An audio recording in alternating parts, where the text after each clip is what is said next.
السلام علیکم، live with عادل شاہ زیب کے ساتھ میں ہوں آپ کا میزبان۔ 2 روز پہلے بانی پی ٹی آئی کی فوج سے مذاکرات کی خواہش نے ملک کی سیاست میں ایک نئی بحث چھیڑ دی ہے۔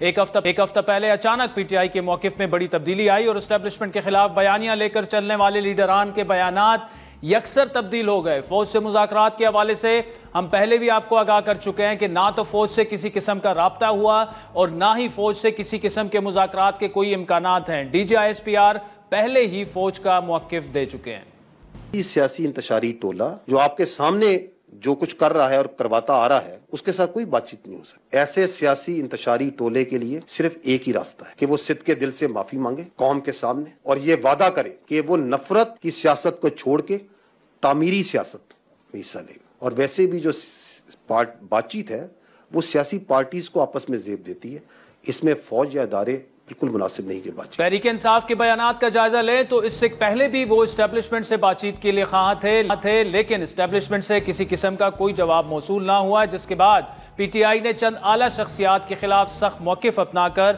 سیاسی دباؤ ڈالنے کی کوشش کی۔ تحریک انصاف نے کبھی نیوٹرل ہونے کا تانا دیا تو کبھی نیوٹرل نہ ہونے کا تانا دیا اور کبھی نیوٹرل ہونے کی درخواست دی، کبھی امریکہ کے خلاف بیانیہ بنایا تو کبھی امریکہ سے مدد کے منتظر رہے۔ حالیہ دنوں میں آنے والی تبدیلی کے پیچھے کیا عوامل کار فرما ہے، اس پر مختلف حلقوں کی رائے منقسم ہے۔ ایک تاثر یہ قائم ہو رہا ہے کہ بالآخر تحریک انصاف کو اس حقیقت کا ادراک ہو چکا ہے کہ اختلافات مذاکرات کے ذریعے ہی ختم کیے جا سکتے ہیں۔ دوسرا یہ کہ بانی پی ٹی آئی کی مشکلات ختم ہوتی نظر نہیں آ رہی، وہ ضمانتوں، سزا معطلی اور بریت کے باوجود جیل میں ہیں۔ بعض حلقوں میں یہ بات بھی گردش کر رہی ہے کہ بانی پی ٹی آئی اور فوج کے درمیان بات چیت کے آغاز سے حکومت کے لیے پریشانیاں بھی پیدا ہو سکتی ہیں۔ اس بارے میں وفاقی وزیر بندی احسن اقبال کا کیا کہنا تھا، سنیے۔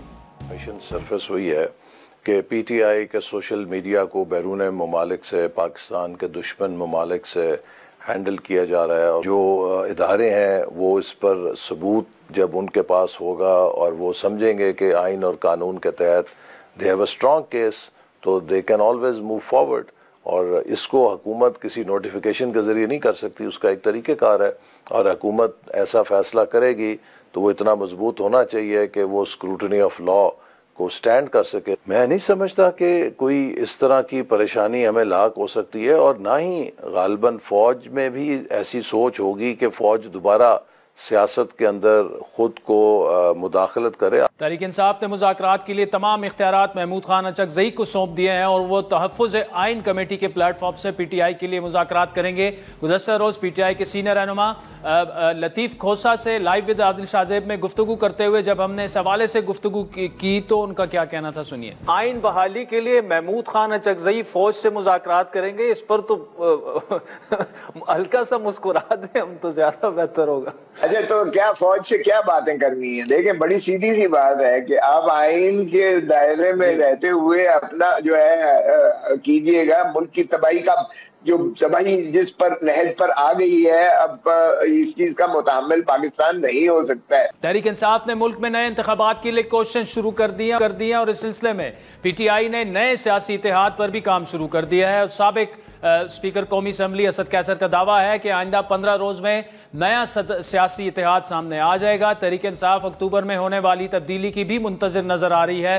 انہیں امید ہے کہ اعلیٰ عدلیہ میں تبدیلی کے بعد الیکشن ٹرائیبیونل سے ان کی انتخابی عزرداریوں پر اہم فیصلے آ سکتے ہیں، جس سے پارلیمانی نمبر گیم تبدیل ہو سکتی ہے۔ تحریک انصاف مخصوص نشستوں کے معاملے پر سپریم کورٹ کی جانب دیکھ رہی ہے۔ دوسری جانب پی ٹی آئی نے چیف جسٹس قاضی فاضل عیسیٰ کو پھر نشانے پر رکھ لیا ہے۔ قومی اسمبلی میں اپوزیشن لیڈر عمر ایوب کے مطابق چیف جسٹس قاضی عیسیٰ کو ہمارے کیسز ہی نہیں سننے چاہیے، چیف جسٹس کو چاہیے کہ توشہ خانہ کیس سنیں یا کسی اور کو دے دیں۔ قاضی فاضل عیسیٰ اور لوگوں کو تو کیس ہی نہیں سننا چاہیے وزیر اعظم عمران خان کا۔ ان کی اہلیہ جو ہیں سنینا صاحبہ، انہوں نے وزیر اعظم عمران خان صاحب اور آپ کے پاکستان تحریک انصاف کے خلاف آرٹیکلز لکھے، بیانات دیے، ان کو اس پروسیس میں نہیں ہونا چاہیے۔ اور ابھی تک سی جے عامر فاروق صاحب کو ابھی تک وزیر اعظم صاحب کا میرا خیال ہے توشہ خانہ کا کیس ہے، انہوں نے سنا ہی نہیں، ان کو سننا چاہیے، یا پھر وہ کسی اور جج کو دیں اور وہ سنے۔ تحریک انصاف اپنی تیاریوں میں مصروف ہے، لیکن حکومت بھی ساتھ ساتھ اپنے کارڈز کھیل رہی ہے۔ الیکشن ایکٹ ترمیمی بل قائمہ کمیٹی برائے پارلیمانی امور سے منظور ہو چکا ہے۔ جسے اب دونوں ایوانوں سے منظور کرایا جائے گا، جس کے مطابق کوئی رکن اسمبلی اپنی کسی سیاسی جماعت سے وابستگی کا اقرار نامہ تبدیل نہیں کر سکتا، اور جس پارٹی نے مخصوص نشستوں کی فہرست الیکشن کمیشن کو نہ دی ہو اسے مخصوص نشستیں نہیں دی جا سکتی۔ اس بل کی منظوری کی صورت میں تحریک انصاف کو مخصوص نشستوں کے حصول میں مشکلات کا سامنا کرنا پڑے گا، اور یہ معاملہ دوبارہ سے سپریم کورٹ جاتا نظر آ رہا ہے۔ حکومت اس بل کی منظوری سے سپریم کورٹ کے فیصلے پر عمل درآمد روکنے میں تاخیر کر لے گی آسانی سے، اور سپریم کورٹ کا تفصیلی فیصلہ اس کے بعد جاری ہوگا۔ اس فیصلے کے خلاف نون لیگ کی نظرثانی درخواست پر کارروائی شروع ہو جائے گی۔ حکومت کی جانب سے بل قومی اسمبلی اور سینٹ سے جلد منظور کرانے کی حکمت عملی بھی بن چکی ہے، اور تحریک انصاف کی کوشش یہ ہے کہ یہ بل منظور نہ ہو سکے۔ یہ اونٹ کس قدر بیٹھے گا آنے والا وقت ہی بتائے گا۔ بظاہر معاملہ سپریم کورٹ جاتا نظر آ رہا ہے، مخصوص نشستوں کا معاملہ دوبارہ عدالت گیا تو کیا ہو سکتا ہے؟ تحریک انصاف اس بل کے خلاف کیا لائے عمل اختیار کر رہی ہے؟ بانی پی ٹی آئی نے اسٹیبلشمنٹ سے بات چیت کی خواہش کا اظہار کر دیا ہے، لیکن دوسری جانب سے کوئی جواب موصول ابھی تک نہیں ہو رہا۔ اس پر پی ٹی آئی کا کیا موقف ہے؟ تحریک انصاف کا کیوں تبدیل ہوا؟ تمام معاملات پر بات کرنے کے لیے ہمارے ساتھ موجود ہیں سابق وفاقی وزیر قانون اور تحریک انصاف کے مرکزی رہنما جناب سینیٹر بیرسٹر علی ظفر صاحب۔ Ali Zafar sahab, thank you so much for joining us. یہ جو الیکشن ایکٹ میں ترمیم ہوئی، اس پر آپ کا موقف یہ ہے کہ وہ 2/3 اکثریت کے بغیر ایسا کرنا ممکن نہیں ہے۔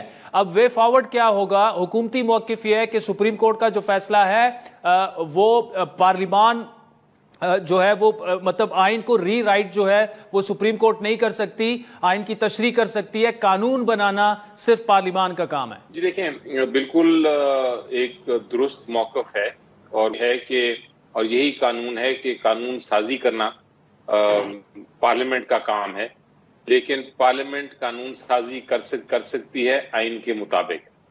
اگر وہ آئین کو تبدیل کرنا چاہتی ہے تو اس کو 2/3 میجورٹی چاہیے، اگر آئین کو ترمیم نہیں تو پھر وہ آئین کے تابع قانون سازی کر سکتی ہے۔ اب حکومت نے ایک بیانیہ تو بنانے کی کوشش کی ہے، اور یقینی طور پہ لگتا یہی ہے کہ وہ یہ قانون پاس کرنے میں کامیاب ہو جائیں گے، کیونکہ نمبرز ان کے پاس ہیں۔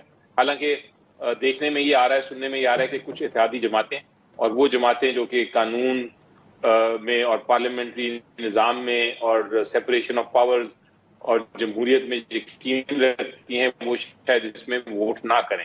اگر انہوں نے ووٹ نہ کیا تو یہ قانون نہیں پاس ہوگا، لیکن اگر انہوں نے ان کے حق میں ووٹ کر دیا اور یہ قانون بن جاتا ہے تو پھر اس کے بعد الیکشن کمیشن آف پاکستان جو ہے، جو مجھے نظر آ رہا ہے، وہ اس قانون کے تحت اس کی امپلیمنٹیشن عدالت کے فیصلے کی روک دے گی۔ ٹھیک ہے، اور جب وہ عدالت کے فیصلے کی روکے گی تو پھر نیکسٹ سٹیپ یہی ہوگا کہ اس قانون کو چیلنج کرنا پڑے گا ہمیں، اور چیلنج کریں گے ہم عدالت میں، اور یقینی طور پہ عدالت میں جب چیلنج کریں گے تو عدالت اس کو سننے کے بعد کالعدم قرار دے گی، لیکن وقت لگے گا۔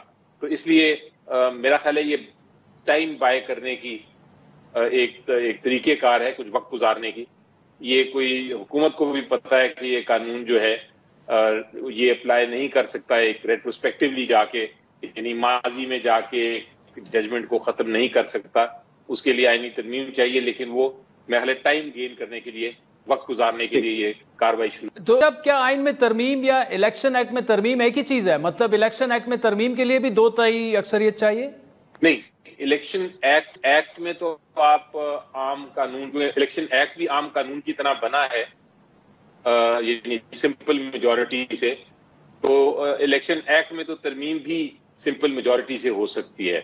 تو یہ ترمیم جو ہوگی یہ مستقبل کے لیے تو بالکل ویلڈ ہوگی، اس میں کوئی شک نہیں ہے کہ مستقبل کے لیے یہ لاگو ہوگی، لیکن سوال ادھر یہ نہیں ہے۔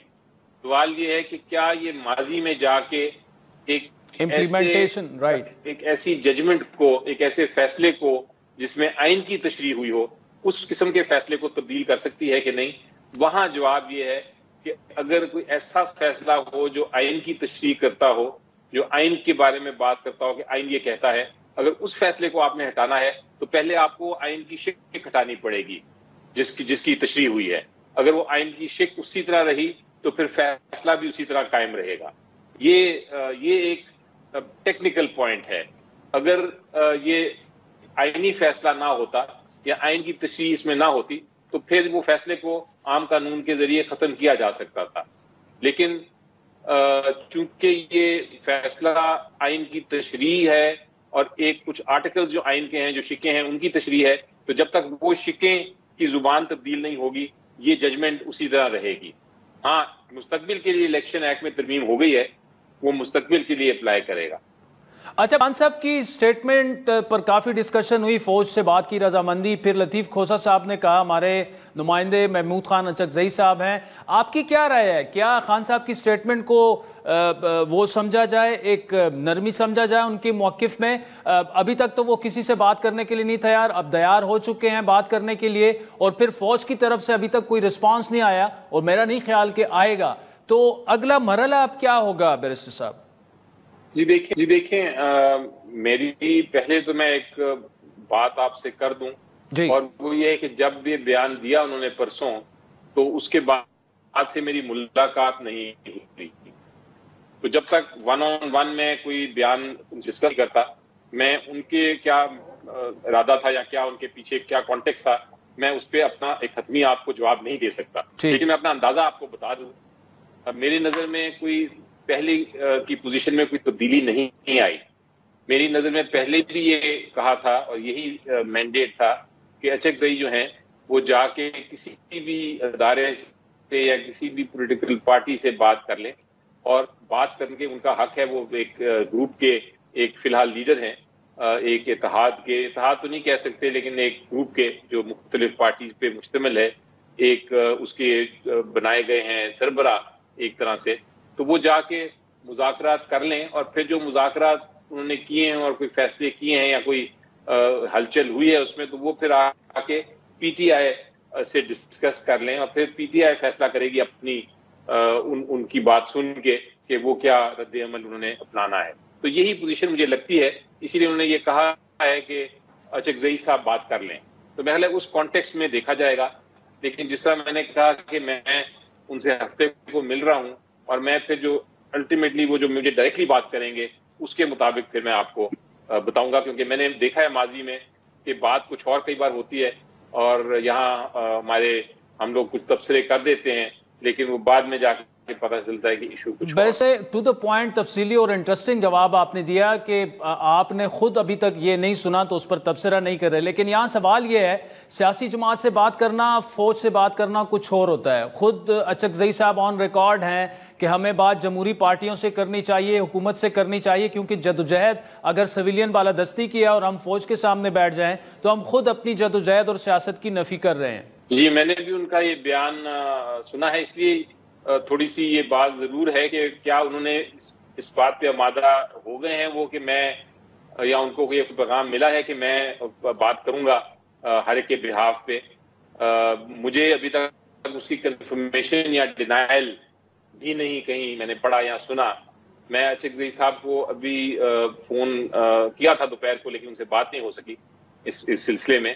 تو میں ان سے بات بھی کروں گا، اور ان کا اگر ان کو میسج ملا ہے یا انہوں نے کوئی ارادہ ایسا ہے ان کا تو اور کلیئرٹی آ جائے گی. لیکن آپ کی بات درست ہے. جی میں ویسے ایک بات آپ سے گفتگو چونکہ ہم کر رہے ہیں اس موضوع پہ، تو ایک جنرل سٹیٹمنٹ ہے کہ جب آپ اسٹیبلشمنٹ سے بات کرتے ہیں تو میرا خیال ہے اگر آپ یہ بات کریں کہ جناب آپ کے ساتھ ہیں ہم کھڑے ہوئے، جی ہم آپ کی پوری قوم آپ کے ساتھ کھڑی ہے جب تک آپ حفاظت کر رہے ہیں ہمارے ملک کی، ہماری باؤنڈریز کی. جو سیاسی جماعتیں ہیں ان کو خود ہی ٹیکل کرنے دیں جو سیاست ہے، اور وہ عوام کا جو مینڈیٹ ہے الیکشنز کا جو چرایا گیا ہوا ہے وہ واپس ہونا چاہیے. جب اس قسم کی اگر بات ہو تو میرا خیال ہے کوئی کسی کو گلہ نہیں ہونا چاہیے، اور یہ تو ایک درست بات ہے اور ہر پولیٹیکل پارٹی چاہے گی کہ ایسی. بیرسٹر علی ظفر صاحب بتائے گا کہ اگلے 15 دنوں میں اسد کیسر صاحب کے مطابق بڑا اتحاد بننے جا رہا ہے، کیا اس میں مولانا صاحب بھی شامل ہوں گے؟ یہ دیکھیں اگر تو میری نظر میں اگر تو ایک کامن ایجنڈے پہ، ایک پرنسپل کے طور پہ اگر جو بھی جماعت ہمارے ساتھ کھڑی ہوگی وہ موسٹ ویلکم ہونی چاہیے ہمیں. لیکن کچھ مسائل ضرور ہیں. اب مثلا آپ نے جے یو آئی کا ذکر کیا، جے یو آئی کے ساتھ ابھی تک آپ دیکھ رہے ہیں کہ کیوں نہیں ہم کر سکے الائنس ان معاملات پہ. اس کی وجہ یہ ہے کہ ماضی میں بہت سارے ایک کنٹروورسی تھی، آپس میں لڑائی تھی، ورکرز جو تھے وہ ایک دوسرے کے ساتھ الیکشنز میں بھی اور اس کے علاوہ بھی ایک دوسرے کے ساتھ مختلف محاذوں پہ کھڑے تھے، تو ان کو اکٹھے کرنا بڑا مشکل ہے، اس میں وقت درکار ہے. لیکن جس طرح میں نے کہا کہ الیکشن میں کبھی اور سیاست میں کبھی آپ کو نہیں کرنی چاہیے کہ کس کے ساتھ کولیشن کرنی ہے یا کس کے ساتھ الائنس کرنی ہے کسی معاملے پہ. تو یہ ہو سکتا ہے کہ کل کو ہو جائے. ابھی فی الحال تو یہ پوزیشن ہے کہ اس کا وہ نظر نہیں آتا، ابھی تک وہ اتنی نہیں ہوئی سچویشن ڈیولپ کہ میں کہہ سکوں ابھی کہ ہاں بالکل یہ ہوگا. جہاں تک تعلق ہے کچھ ایشوز اور بھی ہیں اس کے علاوہ، آپ کو یاد ہوگا ریزرو سیٹس کے معاملے میں ہماری دونوں جماعتوں کا کانفلکٹ ہے، کیونکہ اگر ہمیں ریزرو سیٹس نہیں ملتی تو پھر وہ جے یو آئی کو ملنی تھی، اور جے یو آئی نے اپنی سپریم کورٹ میں ہماری مخالفت بھی کی تھی کیس میں. تو کچھ اور بھی ایشوز ہیں جو کہ جو بھی ریزالو کرنے والے ہیں.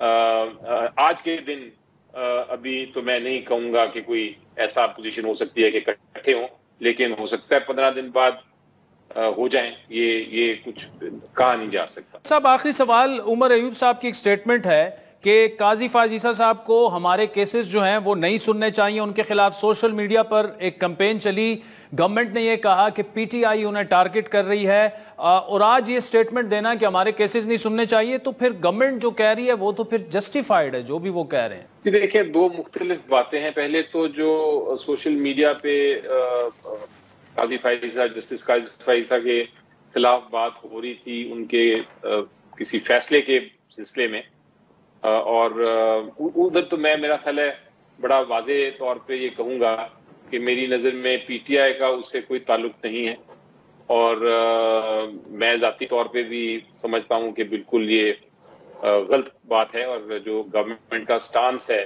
یا سٹینڈ ہے اس پہ میری نظر میں درست ہے. یہ نہیں ہو سکتا کہ جج ججمنٹ دے اور آپ پھر اس کو تھریٹس کریں اس طرح. یہ سوشل میڈیا بھی اس کے لیے نہیں ہے، اور کسی بھی طرح یہ اجازت نہیں ہونی چاہیے. لیکن جہاں تک عمر صاحب کا یہ بیان ہے، وہ تو میرا خیال ہے عمران خان صاحب اور ان کے وکلا جو ہیں شاید خود ہی پہلے سے اپلیکیشن دے چکے ہیں یا دے رہے ہیں اس سلسلے میں کہ ہمارے کیسز نہ سنے جائیں. اور آپ کو یاد ہوگا ایک سپریم کورٹ آف پاکستان کا بھی ایک کیس تھا جس میں جج صاحبہ نے کہا تھا کہ پی ٹی آئی کے کیسز جسٹس قاضی صاحب کو نہیں سننے چاہیے، اور یہ ایک دو کیسوں میں ان کے سامنے اوبجیکشن اٹھائی بھی گئی تھی. وہ الگ بات ہے کہ الٹیمیٹلی جج صاحب کی اپنی مرضی ہوتی ہے کہ وہ کیسز سنیں یا نہ سنیں، لیکن یہ میرا خیال ہے جو عمر صاحب کی ریکویسٹ ہے وہ اس کا تعلق اس سیاسی کیسز سے ہے، اس کا تعلق اس سوشل میڈیا پہ جو جس کا آپ ذکر کر رہے ہیں کل نہیں. پی ٹی آئی نے اس barrister Ali Zafar sahab thank you so much for joining us. ناظرین وقت ہی چاہتا ہے ایک بریک کا، جس کے بعد مسلم لیگ نون کے رہنما جناب بلال اظہر کیانی صاحب ہمیں جوائن کریں گے. ویلکم بیک ناظرین. بجلی کے مہنگے بل اب ہر گھر کا مسئلہ بن چکے ہیں. یہ بلز اب عوام پر بجلی بن کر گر رہے ہیں. یہ مسئلہ اب حکومت کے لیے آئے روز مشکلات بھی پیدا کر رہا ہے، کیونکہ عوام اور اپوزیشن اس مسئلے پر نہ صرف کھل کر بات کر رہے ہیں بلکہ حکومت کے خلاف احتجاج کا آغاز بھی ہو چکا ہے. پاکستان تحریک انصاف بھی ان معاہدوں کو لے کر حکومت پر شدید تنقید کر رہی ہے. صرف اپوزیشن جماعتیں ہی نہیں بلکہ خود حکومتی اتحادی بھی اس مسئلے پر حکومتی دعووں کے برعکس بیان دے چکے ہیں. نون لیگ کے دور حکومت میں مفتاح اسماعیل جو کہ وفاقی وزیر خزانہ تھے، اس معاملے پر حکومتی پالیسیوں کا تنقید کا نشانہ بن چکے ہیں، اور اب اپنی نئی جماعت کے سے احتجاج بھی کر چکے ہیں. لیکن گزشتہ روز ہمارے پروگرام میں ڈاکٹر مفتاح اسماعیل نے اس مسئلے کا جو حل پیش کیا وہ بھی آپ کے سامنے پیش کر. 20% ٹیکس لگتا ہے گھریلو بلوں کے اوپر. اگر 20,000 روپے سے زیادہ آپ کا بل ہے تو آپ فل فور ٹیکس تو کم کر دیں، اور ٹیکس جتنا کم کریں اتنے آپ پی ایچ ڈی پی کم کر دیں. جو وفاق کے حق میں تو 400 ارب روپے کے بھی ٹیکس کم کریں گے تو وفاق کو جو ہے وہ 185 ارب روپے کے اخراجات کم کرنے پڑیں گے. تو یہ تو آپ پہلے فل فور کر دیں. اور جہاں تک آئی پی پیز کا معاملہ ہے تو 79% پیسے تو گورنمنٹ اونڈ یا فورن اونڈ اینٹیٹیز کو آپ دے رہے ہوتے ہیں. آپ اس میں فل فور کچھ نہیں کر سکتے. بالکل آپ کو ان کے آڈٹ کرنے چاہیے، اگر ان کے کوئی معاہدے ہیں تو لوگوں کے سامنے رکھ دیں، ایسی کوئی نیشنل سیکیورٹی کی بات نہیں ہے. سابق نگران وزیر تجارت گور اعجاز بھی گزشتہ چند ہفتوں سے آئی پی پیز اور بجلی کی پیداوار کے حوالے سے حکومتی اقدامات کو تنقید کا نشانہ بنا رہے ہیں. آج انہوں نے اس معاملے پر سپریم کورٹ جانے کا اندیا بھی دے دیا. آج سارے کے سارے مل کے ہم یہ سمجھتے ہیں federation of Pakistan chamber supreme court جا رہی ہے، اور آج ہم سب اٹھ کے یہاں سے پریزیڈنٹ آف پاکستان کے پاس جا رہے ہیں اپنی یہی درخواست لے کے کہ آج پورا پاکستان اٹھ کے کھڑا ہوا ہے ان 40 لوگوں کے خلاف کہ ہم یہ کیپیسٹی پیمنٹ کے نام پہ جو 2 ٹریلین روپے قوم کا استحصال ہو رہا ہے، ہم اس استحصال کے سامنے آواز اٹھا رہے ہیں. آئی پی پیز کے معاملے پر عوام اور اپوزیشن کے ساتھ ساتھ اتحادی جماعتیں بھی حکومت سے ناراض نظر آتی ہیں. چند روز پہلے ایم کیو ایم نے حکومت سے آئی پی پیز کے آڈٹ کا مطالبہ کیا تھا، اور آج وزیر اطلاعات کے ہمراہ پریس کانفرنس کرتے ہوئے ایم کیو ایم کے سینئر ڈپٹی کنوینر مصطفیٰ کمال نے آئی پی پیز کو زخم قرار دیا. تاہم انہوں نے اس حوالے سے حکومتی اقدامات کو بھی سراہا. یہ اسٹرکچر جو مزید نہیں چل سکتا، تو اس پہ نظر ثانی کی ضرورت ہے. آئی پی پیز ایک بہت بڑا زخم ہے، اس زخم کو، اس کی بلیڈنگ کو بند کرنے کی ضرورت ہے. اور مجھے اس بات پہ اطمینان ہے کہ وزیر اعظم صاحب نہ کہ صرف اویئر ہیں، انہوں نے اس پہ بہت زیادہ کام کیا ہوا ہے، اور ہماری لائنز کے اوپر جو ہے جو ہمارے خدشات خیالات تھے ان چیزوں کو انہوں نے آلریڈی ایڈریس کیا ہوا ہے، کر رہے ہیں. آئی پی پیز کے معاملات پر حکومتی موقف پیش کرتے ہوئے وفاقی وزیر اطلاعات عطا تارڑ کا کہنا تھا کہ آئی پی پیز سیاسی مسئلہ نہیں، تاہم کچھ لوگ اس پر سیاست کر رہے ہیں. یہ سیاسی مسئلہ نہیں ہے آئی پی پیز کا، یہ مسئلہ بہت پہلے شروع ہوا. 90s میں آئی پی پیز لگے، 2000s میں لگے، اس کے بعد لگے. ہر دور میں آئی پی پیز لگتے رہے ہیں، مگر نظر آتا ہے کہ کچھ لوگ اس کو اپنے سیاسی مقاصد کے لیے بھی استعمال کرنا چاہتے ہیں.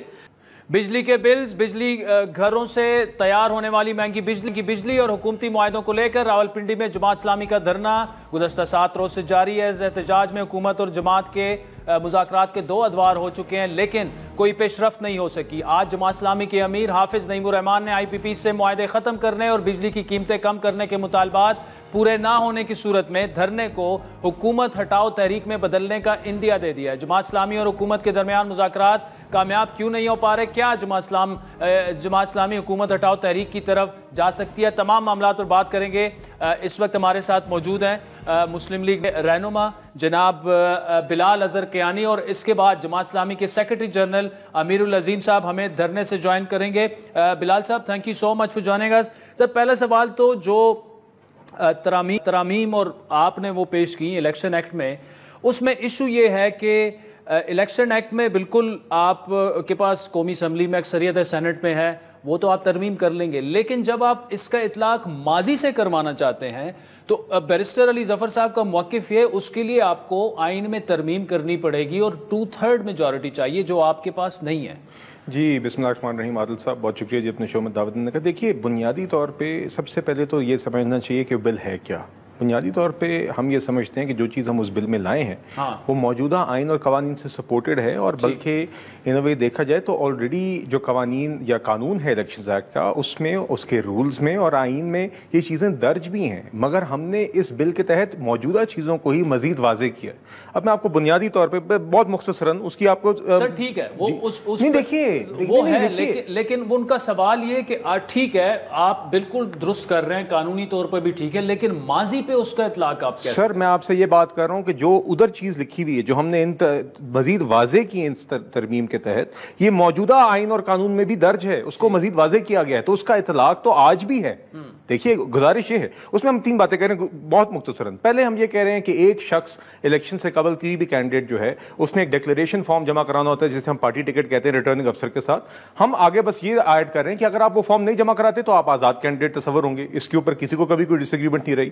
ہم اس کے بعد کہہ رہے ہیں کہ اگر آپ ایک آزاد کینڈیڈیٹ کے بطور الیکشن لڑ لیں تو اس کے بعد آپ یہ نہیں کہہ سکتے کہ میں کسی جماعت سے الیکشن لڑوں. یہ ایک لاجیکل چیز ہے جس کو سب نے تسلیم کیا. دوسری اس کے اندر ترمیم یہ ہے کہ کوئی بھی جماعت اگر الیکشن سے پہلے ریزرو سیٹس کی لسٹ نہیں جمع کراتی مقررہ وقت پہ، تو بعد میں وہ اس کوٹے کی مستحق نہیں ہو سکتی. اور تیسرا ہم نے یہ کہا کہ ایک آزاد کینڈیڈیٹ اگر کسی جماعت کو الیکشن کے بعد جوائن کر لیتا ہے، اس کے بعد وہ اس کی وہ جوائننگ ارریووکیبل ہے، وہ ریورس نہیں ہو سکتی. یہ تینوں چیزیں وہ ہیں جو موجودہ آئین اور قوانین سے سپورٹڈ بھی ہیں، رول سے بھی سپورٹڈ ہیں، اور پریکٹس کا بھی حصہ رہی ہیں، اور سب کنٹیسٹنگ جماعتیں اس کو تسلیم کرتی رہی ہیں. ہم نے انہی چیزوں کو ان ترامیم میں مزید وضع کیا ہے، اور یہ آئین اور قانون سے سپورٹڈ ہے. تو اس میں اگر علی ظفر صاحب یا کوئی بھی شخص یہ بتا دے کہ ان ترامیم میں کیا ایشو ہے, یا یہ کیا کس طرح ایگزسٹنگ لاز کو سپورٹ نہیں کرتی, یا ہم کوئی ڈراسٹک چینج لے کے آئے تو یہ بتا دیجیے. ایشو یہ آئے گا کہ اب سپریم کورٹ کے فیصلے پہ عمل نہیں ہوگا.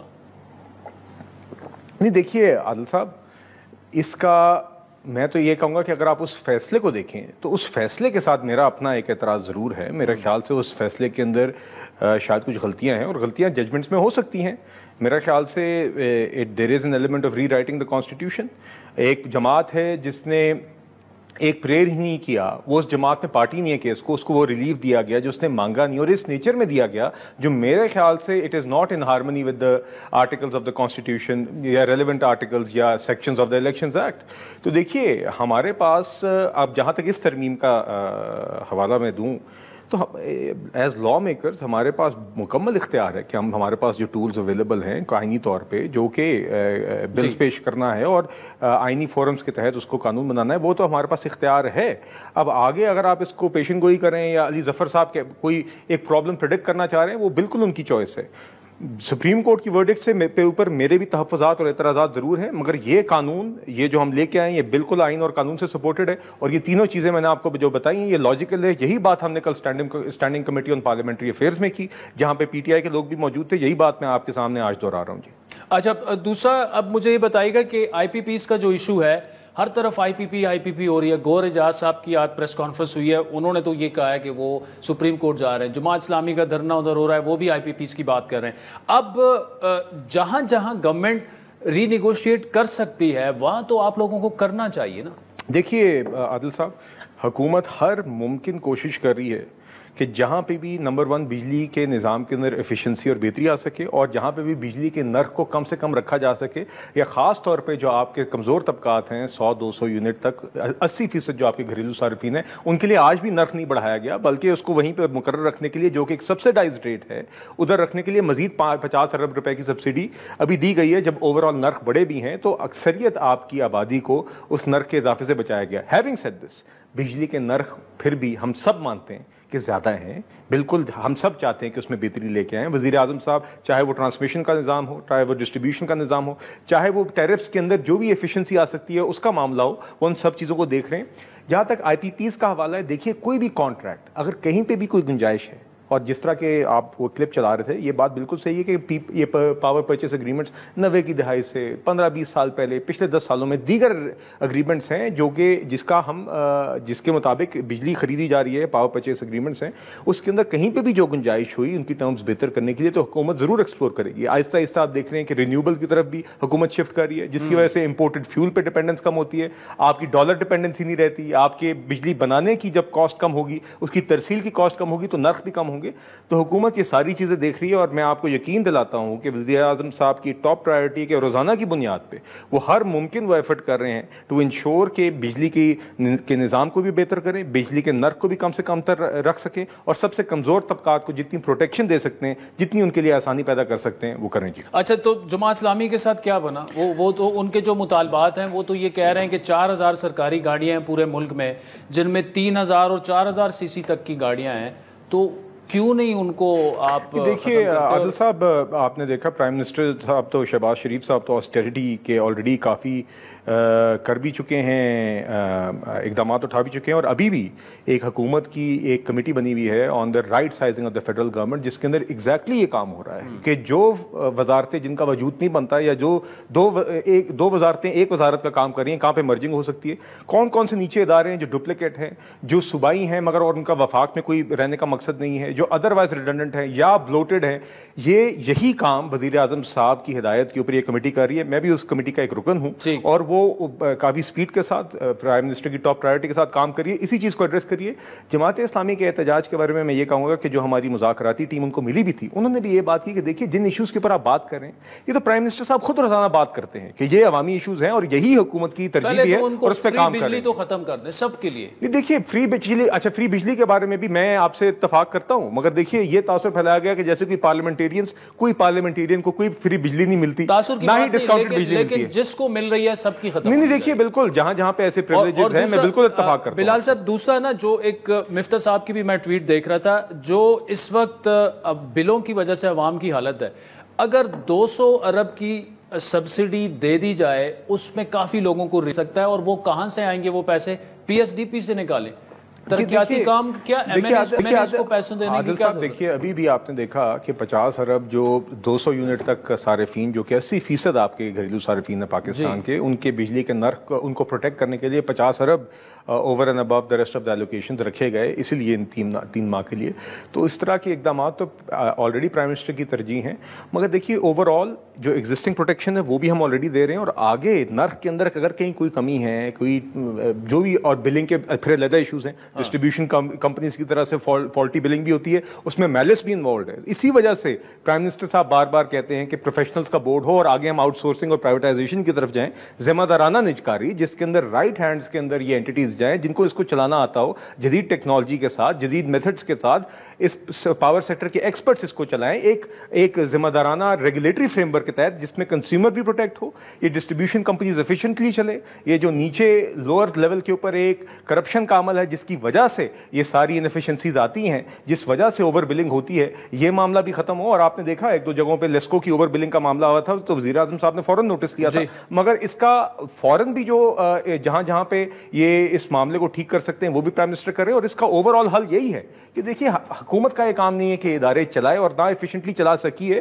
حکومتوں کا کام ہے کہ انیبلنگ انوائرمنٹ بنائے، صحیح ریگولیٹری فریم ورک دے، بورڈز ہوں، جی اچھے بورڈز ہوں، لوگ ہوں اس میں، اور اس میں سیاسی وابستگیوں والے لوگ نہ. جی اور ایونچولی میں اس بات کی تائید کرتا ہوں کہ پرائیویٹائزیشن یا آؤٹ سورسنگ یا leasing to the private sector in a regulated environment جس میں کنزیومر کی رائٹس بھی پروٹیکٹ ہوں، اور ایسی اینٹیز اور ایسے پرائیویٹ سیکٹر کے ادارے اور ایکسپرٹس جو یہ کام چلانا جانتے ہیں، جو اس طرح کی کمپنیز دنیا میں چلاتے ہیں، اس طرح کے ایکسپرٹس یہ کمپنی سنبھالیں گے تو یہ بجلی کی ترسیل کا نظام بھی بہتر ہوگا، بجلی کی ڈسٹریبیوشن کا کام بہتر ہوگا، تھیفٹ کم ہوگی، ڈسٹریبیوشن لاسز کم ہوں گے، بلنگ کے ایشوز کم ہوں گے، اسمارٹ میٹرنگ آئے گی. یہ ایررز جو ہم دیکھتے ہیں کہ لوگوں کو یونٹ انہوں نے 600 استعمال کی ہوئی، بل ان کو 1200 یونٹ کا آیا ہو، اس طرح کے ایشوز ختم ہوں گے. یہ تو حکومت کے خود بھی جو سینئر سطح پہ لوگ ہیں یہ مانتے ہیں.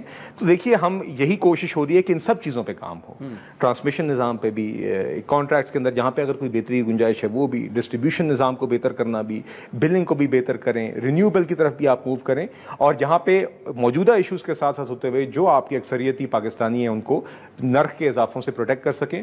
یہ سارے اقدامات ان پیرلل پرائم منسٹر صاحب لے رہے ہیں. اچھا ایک اور ریکویسٹ جو سلیم مانڈوی والا صاحب نے ہمارے پروگرام میں بھی ایک بات کی تھی کہ ان آئی پی پیز کو جس طریقے سے پیسے دیے جا رہے ہیں نا اس کا آڈٹ ہونا چاہیے، اس میں بھی اربوں روپے کے گھپلے آپ کو نظر آئیں گے، اور انہوں نے اس پر باقاعدہ 2016 میں ایک رپورٹ بھی کی تھی، تو اس پر بھی میرا خیال ہے میرا خیال ہے جی اس طرح کی ایفرٹ پرائم منسٹر صاحب تو ہمیشہ ہی از آلویز لوکنگ کہ کہیں پہ بھی ان کے سامنے اس طرح کا ایشو آئے تو وہ فوراً اس کو ایڈریس کرتے ہیں. جی I think at the parliamentary سطح level as well I am a member of the standing committee on power, تو ہم یقیناً میں وہاں پہ بھی اپنے چیئرمین اسٹینڈنگ کمیٹی سے درخواست کروں گا کہ اس ایشو کو لیں، تو جتنی ٹرانسپیرنسی اس میں آئے عوام کے سامنے، اور جہاں پہ بھی کوئی ایسی گڑبڑ ہو رہی ہے جس کو پکڑا جا سکے، روکا جا سکے، اور جس کا ازالہ کیا جا سکے، بالکل ہونا چاہیے.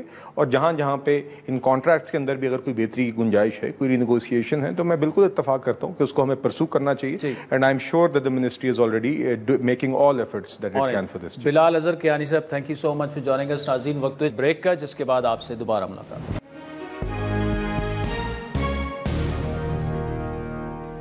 ویلکم بیک ناظرین. بریک سے پہلے بیرسٹر علی ظفر اور اظہر بلال کیانی کی تفصیلی گفتگو آپ نے سنی. آئی پی پیز پر جو بھی حکومت کا موقف ہے وہ اب سمجھتے ہیں کہ کچھ آئی پی پیز کے معاہدے ایسے ہیں جن سے ری نیگوشیٹ کیا جا سکتا ہے. اس وقت جماعت اسلامی کے جنرل سیکرٹری امیر العظیم صاحب ہمارے ساتھ موجود ہیں. اس وقت وہ اسی دھرنے میں ہیں اور پیچھے تقریروں کی آوازیں بھی آ رہی ہیں.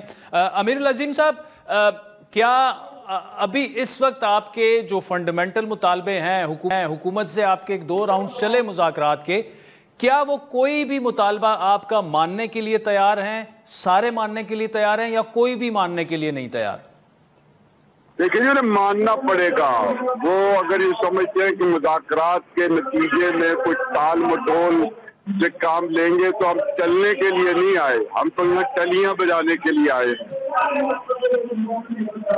نہیں، لیکن امیر العظیم صاحب، جب آپ یہ کہتے ہیں کہ آئی پی پیز کے معاہدوں کو ختم کیا جائے، ری نیگوشیٹ کیا جائے، لیکن یہ تو معاہدے ہوتے ہیں، ان کی ٹرمز اینڈ کنڈیشنز ہوتی ہیں، اور 90% جو معاہدے ہیں وہ بیرونی کمپنیوں سے ہیں جو کہ عدالت میں اگر چلے جائیں جس طرح ریکارڈ ایکٹ کا معاملہ تھا تو کہاں سے یہ پیسے پھر دیں گے؟ او بھائی یہ لیم ایکسکیوز ہے. معاہدے میں بہت کچھ لکھا ہوتا ہے. معاہدے میں یہ بھی لکھا ہوتا ہے کہ کیپیسٹی سرچارج کو آڈٹ کیا جائے گا. ہم یہ کہتے ہیں کہ آپ فورینسک آڈٹ کروائیں تاکہ ہر چیز کلیئر ہو جائے. جس دن فورینسک آڈٹ ہو جائے گا یہ معاہدے والے خود آپ کو پیسے دے کر جائیں گے. انہوں نے ایڈوانس پیسے لیے ہوئے ہیں. بہت بڑی کرپشن ہوئی ہے. کک ٹیکس ہیں. ہم پوچھنا چاہتے ہیں حکومت سے کہ بھئی آپ نے بجلی خریدی نہیں اور آپ نے ان کو پیسے جو ہے وہ جمع کروا دیے. آپ وہ مفت بجلی لوگوں کو دے دیتے, انڈسٹری کو دے دیتے. مسئلہ ہی کوئی نہیں ہے. کوئی جواب ان کے پاس نہیں ہے, نہ حکومت کے پاس ہے نہ آئی پی پی کے پاس ہے. میں تو کہتا ہوں کہ بلائیں, ہمارے ساتھ بٹھائیں. اس طرح سے سپریم کورٹ کے اندر ایک کھلی سماعت ہوتی ہے اور ٹی وی چینل اسے دکھاتے ہیں. آئیے اور اس مسئلے کے اوپر ڈائیلاگ کر لیجئے جسے پورا میڈیا دیکھے. حکومت بھی اپنی دلیل لائے, آئی پی پی والے بھی اپنی وضاحت پیش کرے. ہمارے پاس وہ سارے معاہدے موجود ہیں. یہ پھنس جائیں گے اس معاہدے میں. اچھا امیر العزیز صاحب, دوسرے بتائیے گا کہ حافظ نعیم صاحب نے کہا ہے کہ حکومت ہٹاؤ تحریک میں یہ تبدیل ہو جائے گا اگر ہمارے مطالبات نہیں مانے تو. یہ تو سب کو نظر آ رہا ہے کہ بجلی جتنی مہنگی ہو گئی ہے. پہلے یہ غریبوں کا مسئلہ تھا, پھر لوور مڈل کلاس کا مسئلہ بن گیا, اب انڈسٹری کا مسئلہ بن گیا ہے. آپ کے کارخانے بند ہو گئے ہیں, فیکٹریاں بند ہو گئی ہیں, بے روزگاری پھیل گئی ہے. اس کے بعد اب ان کے پاس کیا راستہ ہے؟ راستہ پھر صرف یہی ہے کہ سول نافرمانی کی تحریک چلے گی. نہیں تو اس میں کیا آپ تحریک انصاف کے ساتھ مل کر, کیونکہ آج اسد قیصر صاحب نے گرینڈ الائنس کا بھی اعلان کیا ہے کہ جی 2 ویک میں بن جائے گا, تو کیا آپ تحریک انصاف کے ساتھ مل کر اگر بات اس طرف جاتی ہے اس تحریک میں آپ ان کا حصہ ہوں گے؟ وہ آپ سمجھتے ہیں کہ وہ آپ کے ساتھ وہ چل سکتے ہیں؟ یہ تو آپ ان سے پوچھئے کہ وہ ہمارے ساتھ چل سکتے ہیں یا نہیں, لیکن یہ مسئلہ نہیں ہے کہ کوئی اتحاد بنے. ہم یہ کہتے ہیں کہ مشترکہ مقصد کے لیے بیک وقت اپنے اپنے پلیٹ فارم پر جدوجہد شروع کر دیں. یہ بھی ایک اتحاد کی شکل ہے. ضروری نہیں ہے کہ ایک مشترکہ پلیٹ فارم بنایا جائے, لیکن مشترکہ مقاصد کے لیے اگر اپنے اپنے پلیٹ فارم پر تحریک شروع کر دی جائے گی تو یہ حکومت گھر چلی جائے گی. اچھا, آپ سے ٹیکنیکل کمیٹی بھی کل ملی ہے, 2 دفعہ اب تک مذاکرات ہو چکے ہیں. کوئی پیش رفت ہوئی ہے ان میں امین صاحب؟ پیش رفت یہ ہوئی ہے کہ انہوں نے ہماری دلیل کو تسلیم کیا ہے, ہماری باتوں سے اتفاق کیا ہے, اور اب گیند ان کی کورٹ میں ہے کہ وہ کس طرح سے کوئی ریلیف اور بجلی کے ریٹ اور ٹیکسوں کی کمی کرتے ہیں. یہ اب اقدامات انہوں نے طے کرنے. نہیں, لیکن انہوں نے کچھ آپ کو لگا کہ وہ اس کے لیے تیار ہیں اقدامات کے لیے, آپ کے ساتھ ایگری تو کرتے, کیونکہ مطالبات تو آپ کے سارے جو عوام کے مطالبات ہیں وہی ہیں, لیکن کیا انہوں نے کوئی یہ کہا کہ ہم اس کو پورا کرنے کی کوشش کرتے ہیں اور آپ کے پاس دوبارہ آتے ہیں پھر؟ جی بالکل. پہلے مرحلے میں انہوں نے کہا تھا کہ مطالبات جائز ہیں, ہم کوئی راستہ تلاش کریں گے, ہمارے پاس فزیکل اسپیس نہیں ہے. دوسرے مرحلے میں جو دوسرا راؤنڈ ہوا اس میں ہم نے انہیں راستہ بھی بتا دیا کہ آپ نے کس طرح سے انٹرسٹ کم کرنا ہے, آپ نے سرکاری سطح پہ جو اخراجات ہیں اس کو کیسے کم کرنا ہے, اور کہاں کہاں سے آپ فزیکل اسپیس حاصل کر سکتے ہیں. یہ ساری چیزیں ان کو گوشت کر دی گئی. ٹھیک, Ameer ul Azeem sahab thank you so much for joining us. وقت چاہتا ہے ایک بریک کا, جس کے بعد حماس کے سربراہ کی اس طرح سے ایران میں ہلاکت اور اس کے بعد اس میں کیا پیش رفت ہوئی ہے, بریک کے بعد اس پر تفصیلی گفتگو. ویلکم بیک ناظرین. بریک سے پہلے جماعت اسلامی کے سیکرٹری جنرل کو ہم نے دھرنے میں اس وقت وہ موجود تھے, آپ نے تفصیلی گفتگو سنی. اس وقت ڈان نیوز کے کورسپونڈنٹ عرفان سدوزئی ہمارے ساتھ موجود ہیں اور وہ دھرنے میں اس وقت. عرفان, پہلے تو یہ بتائیے گا کہ یہ کتنی تعداد ہوگی, اور سنا یہ ہے کہ لوگ مختلف سیاسی جماعتوں کے لوگ بھی آ رہے ہیں اور بڑے چارج ہیں. ہمیں بتائیے گا کہ کیسے پنڈی میں اتنے لوگ جو ہیں اکٹھے ہو گئے؟ دیکھیے, حافظ نعیم الرحمان جو ابھی نئی قیادت جماعت اسلامی کی آئی ہے, یہ بہت ہی کریٹو لگ رہے ہیں ہمیں، اور انہوں نے بہت ہی منصوبہ بندی کے تحت یہ سارا پلان بنایا ہے، جس میں انہوں نے روزانہ کی بنیاد پہ جو مختلف علاقے ہیں وہاں سے جو جماعت اسلامی کے کارکن ہیں یا جماعت اسلامی سے جو ہمدردی رکھنے والے یا جن کے دل میں سافٹ کارنر ہے ان کو بلا رہے ہیں۔ آج جو کے پی کے لوگ تھے ان کو بلایا گیا تھا، اور تقریباً مجھے یہ لگ رہا ہے کہ 5000 کے قریب جو ہے تقریباً 5000 کے قریب کارکن یہاں پہ آج موجود تھے، اور آج جو کراؤڈ تھا وہ بہت ہی چارج لگ رہا تھا۔ انہوں نے حافظ صاحب کے حق میں نعرے بازی کی، اور انہوں نے یہ کہا کہ ہم جو حافظ صاحب کے مطالبات ہیں ان سے پیچھے نہیں ہٹیں گے۔ اور لگ یوں رہا ہے کہ آج صبح جو اجلاس ہوا غیر رسمی اجلاس تھا، اور اس کی باقاعدہ کو پریس میڈیا کو انہوں نے بریف جاری تو نہیں کیا، لیکن اس میں یہی فیصلہ کیا گیا ہے کہ جو دھرنا ہے اس کو پرولونگ کیا جائے گا، اور اس کے لیے اسٹریٹجی یہی ہے کہ باری باری مختلف علاقوں سے جو جماعت اسلامی کے کارکن ہیں ان کو لایا جائے گا۔ جیسے نیکسٹ اگر کہیں تو وہ پنجاب کے کسی شہر سے کارکن آئیں گے، بسوں میں بیٹھ کے وہ دن گزاریں گے، وہاں کے جو لوکل لوگ ہیں وہ اپنے ساتھ کچھ لوگوں کو لائیں گے جو جماعت اسلامی میں شمولیت اختیار کریں گے۔ تو اس طرح سے دھرنے میں جو انٹرسٹ ہے لوگوں کا رہے جب تک جماعت اسلامی کے مطالبات منظور نہیں ہوتے۔ حکومت نے ان کو کہا تو ہے کہ دھرنا جو ہے وہ آپ ختم کر دیں، لیکن لگ یوں رہا ہے کہ حافظ صاحب اپنے مطالبات سے پیچھے ہٹتے ہوئے دکھائی نہیں دے رہے۔ اچھا، دکھائی نہیں دے رہے۔ اور دوسرا یہ بڑا ہٹ کے ہم نے تو بڑی تفصیلی گفتگو اس پر کی عرفان اس سے پہلے، لیکن آپ چونکہ وہاں پر موجود ہیں تو آپ کو کیا وہاں پر جماعت اسلامی کے علاوہ جو عام ہر مکتب فکر کے لوگ کیا نظر آ رہے ہیں؟ کیا عام لوگ آپ کو نظر آ رہے ہیں جن کا جماعت اسلامی سے کام نہیں ہے لیکن وہ ان کے مطالبات کے ساتھ ریزونیٹ کر رہے ہیں؟ دیکھیے، بہت ہی افسوس کی بات ہے کہ ایک جماعت چاہے وہ سیاسی جماعت ہے یا مذہبی جماعت ہے وہ ایک عوامی ایشو کے اوپر باہر نکلی ہے، لیکن اس طرح سے راولپنڈی کے جو مقامی لوگ ہیں یا قرب و جوار سے جو لوگ ہیں انہوں نے جلسہ گاہ میں شرکت نہیں کی۔ صرف جو تعداد ہے وہ 80 to 90% وہ جماعت اسلامی کے اپنے کارکن ہی ہیں، خاص رنگ کے کپڑے بھی پہن رکھے ہیں، ٹوپیاں بھی پہن رکھی ہیں، جھنڈے بھی اٹھا رکھے ہیں، اور باقاعدہ لگتا ہے کہ وہ تربیت یافتہ ہے۔ تو عام لوگ جو ہیں وہ بالکل کہیں کہیں آپ کو دکھائی دیں گے، اور باقاعدہ وہ جلسے کا حصہ بھی نہیں بنتے۔ شاید حافظ نعیم الرحمان کا خطاب سننے کے لیے وہ آ جائیں، اتنے سے دلچسپی تو ضرور رکھتے ہیں، لیکن اس سے زیادہ نہیں کہ وہ پورا دن جماعت اسلامی کے جلسے میں شرکت کریں، دھرنے میں بیٹھیں، یا دھرنے میں جو لوگ بیٹھے ہوئے ہیں ان کی کسی طرح وہ خدمت کریں یا ان کو کھانا دیں یا پانی دیں۔ ایسی کسی بھی طرح کی سپورٹ جماعت اسلامی کو راولپنڈی کے اندر دکھائی نہیں دی۔ Irfan Sadozai, thank you so much for joining us. سازی میں آگے بڑھتے ہیں۔ حماس کے سیاسی سربراہ اسماعیل ہنیہ کی ایران میں ہلاکت ایک معمہ بن گئی ہے۔ نیو یارک ٹائمز کے دعوے نے پوری دنیا میں کھلبلی مچا دیا۔ امریکی اخبار نے دعویٰ کیا کہ اسماعیل ہنیہ جس عمارت میں رہائش پذیر تھے 2 ماہ پہلے ہی وہاں ریموٹ کنٹرول بم پہنچا دیا گیا تھا، جس کو مقررہ وقت پر بلاسٹ کر کے اسماعیل ہنیہ کو شہید کیا گیا۔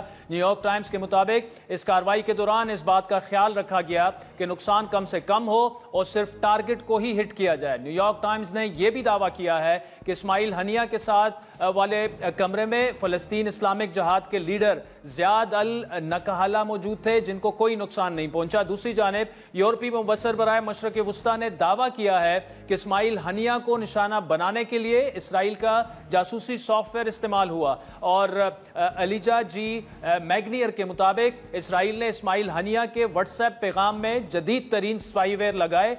سپائی سافٹ ویئر نے اسرائیلی انٹیلیجنس کو اسماعیل ہنیہ کی صحیح لوکیشن بتائی۔ یہ لوکیشن اسماعیل ہنیہ کی ان کے بیٹے کے ساتھ ہونے والی کال سے ٹریس کی گئی، اور اس کال کے بعد حملہ کر کے ان کو قتل کر دیا گیا۔ یہاں یہ بات بھی قابل غور ہے کہ اس حملے کو 24 گھنٹے سے زیادہ گزرنے کے باوجود اب تک ایران کی طرف سے اس حملے کی تحقیقات کے بارے میں کوئی بیان سامنے نہیں آیا۔ ایرانی حکام نے آلدو تحقیقات کا آغاز کر دیا ہے۔ اسماعیل ہنیہ کو ٹارگیٹڈ میزائل سے نشانہ بنایا گیا، یا ریموٹ کنٹرول بم کا دھماکہ کیا، یا پھر یہ میزائل کسی قریبی سرحد یا ڈرون کے ذریعے فائر کیا گیا۔ اس بات کی تصدیق مکمل تحقیقات کے بعد ہی سامنے آ سکے گی۔ آپ کو یاد دلاتے چلے کہ حماس کی شورا کونسل قطر میں اسماعیل ہنیہ کی آخری رسومات کے بعد ممکنہ طور پر ان کے جانشین کا اعلان کرے گی۔ اسماعیل ہنیہ کے نائب صالح العاوی ان کے بعد از خود حماس کے سربراہ بن سکتے تھے، لیکن ان کی جنوری میں ایک اسرائیلی حملے میں ہلاکت کے بعد اب اسرائیل کے نئے سربراہ کے لیے